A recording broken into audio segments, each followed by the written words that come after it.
I don't know exactly how to say this, but I'm thinking thoughts. It's not a fully formed opinion.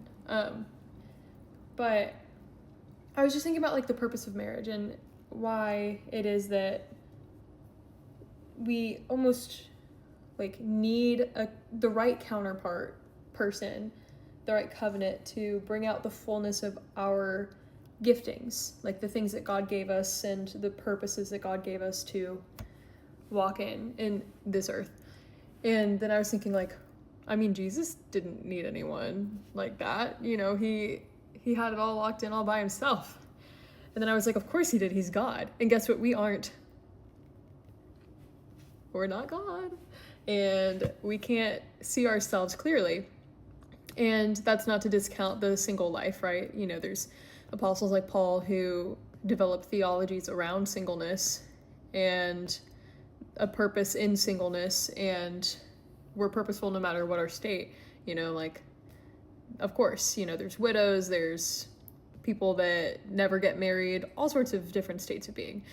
So I'm not really commenting on that, but I am saying for those that do have this kind of covenant marriage calling on their lives, that step into covenant with someone else, we all have the work of furthering the kingdom in the sense of creating families, stewarding families, whether it's biological, whether it's adoption, whether it's taking care of your community, whatever it is. We are a unit that is supposed to create and steward future communities and generations. That is the work of every marriage. But in the same way that it's like, okay, well, if you exist, you're a child of God and you're priceless and that's enough, yes. But then the next step, the next layer of that spiritual journey and growth with God is, okay, but which part of the body are you? So if you're like a finger, if you're an eye, if you're like the mouth, like whatever you are, that means you're going to have specific strengths, weaknesses, and need other parts of the body to shape in and help form and perpetuate those and fill in the gaps that you have and you fill in their gaps. And I just think because we aren't God, marriage has to exist, because I just know from my own life in my times of singleness versus times of being in relationship, there are only things about myself that I can encounter while single and only things about myself that I can encounter while in relationship. And I think a part of like every journey as a follower of Christ is maybe not always the both and, but a lot of times, let's be real, there's a both and. There's times of singleness and times of being with. And ultimately you want your with time to be with one person that's covenantally tied to you, that can know you deeply and shape and form you, right? Because that's the most effective method. If we could effectively change the kingdom by having a bunch of temporary dating relationships, then that would have been the theology in the Bible. That's not what it is, though. It's one man, one woman for life, because we are too small to make anything else work. When you really think about it, to really know someone in their full depth, see them in multiple seasons of life, you have to be in it for the long haul, right?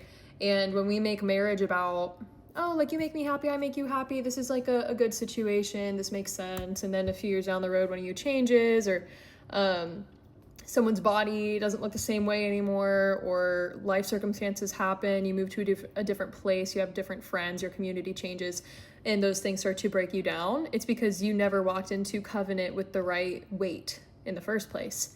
And then instead of forming each other, you end up breaking each other.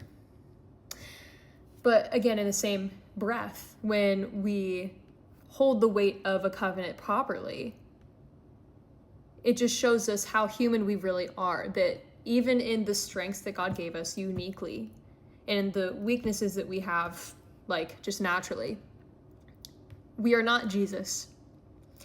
And having that real heavy weighted counterpart person is what makes us look more like Jesus and walk more in purpose in a way that is just different than if you're doing it all single. And again, I'm not saying don't be single. Like some people are called to singleness or they're single for a long time. I'm in that boat. But that also means like I'm not going to idolize marriage, but I'm also not going to idolize singleness. There's this both and of like, there are things that I can uniquely do right now on my own that will shift 100% if I enter into covenant. And there's also things that in covenant, I will never know if I'm not there, about myself, about what I'm going to do in this life and the work of the kingdom that I'm going to do. And I think the most freeing thing for me in this whole single journey I've been on is really just learning my theology around both singleness and marriage, and decentering both and properly framing both in the context that Jesus didn't need a counterpart to accomplish his mission. And that's why he didn't have one. He didn't need it because he's God. He's fully man, fully God, but God. Okay?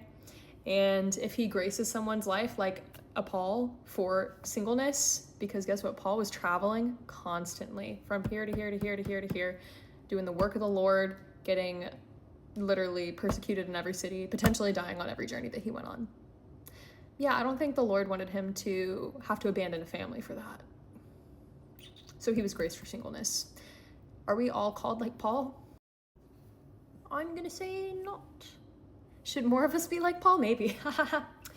But a lot of us are not Paul, and we're not doing Paul things. So I just think it's important. It's important to like really sit here with all of this, regardless of the state that you're in, because if you are in a marriage and it's getting crumbly and you're, kind of stomping all over each other as partners, if you're hurting your kids, if you're hurting each other, if you're hurting the world around you, and then if you're just neutral and kind of existing, not enough. You should be making the world actively better. You should be an agent for change, for the better, in all the systems you encounter. You're creating purpose with someone. You're not using them to fulfill your purpose. You're creating purpose with someone. And that's hard work. That is hard work. You got to die to self every day. Like, if I feel like I'm dying to myself every day just to love Jesus more, and I am single,